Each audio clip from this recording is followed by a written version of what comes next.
Welcome to the show. I was lucky enough to be a guest on your show, and now you're a guest on my show, so hopefully you have the same experience. Diary of a CEO, you treated me so great, and you were so kind, but so intelligent. Your questions were phenomenal.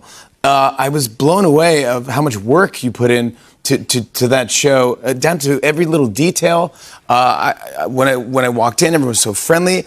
We do this interview. We talk do the whole interview, and we went everywhere. We talked about my upbringing, my mom, everything. I was like, oh my gosh, I didn't know I was going to talk about any of that stuff. But you did your homework and kept it moving. And on the way out, I go, oh, thanks a lot, dude. That was great. And we were leaving, and you go, here, Jimmy. And you gave me this, and I go, oh, thanks. And it's the Diary of a CEO, and it was photos of us doing the interview.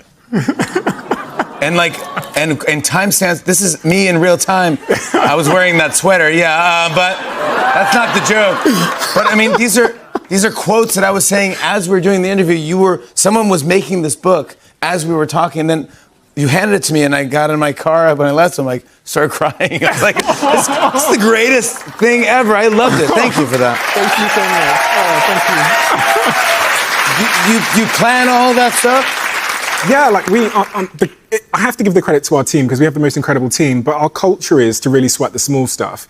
And that's been our philosophy since day one. So it means everything. It means thinking about the music to play when you walked in and researching. You know, I researched the first concert. Was it, the Beatles? The Beatles, yes. Yeah. You're a big fan of Sting. I know that the first concert you went to with your parents was A.I. Weird Yankovic? Yes. I don't even know who that is, but so... Weird Al Yankovic. Oh, get ready. Get ready for Christmas. You're going to get a nice package. You're going to get a nice package from me, yeah. Weird Al is my favorite first concert, of course. I've never heard of that, but we played that. We put it in our nice little playlist, and then you walk in, and you probably don't remember this, but the first thing you remarked... Because remember I had those glasses on that were recording everything? Yes. The first thing you said was, oh my God, it smells so nice in here. So we think about the smell, the CO2 levels in the room, because that has a huge impact on both our... The CO2 level?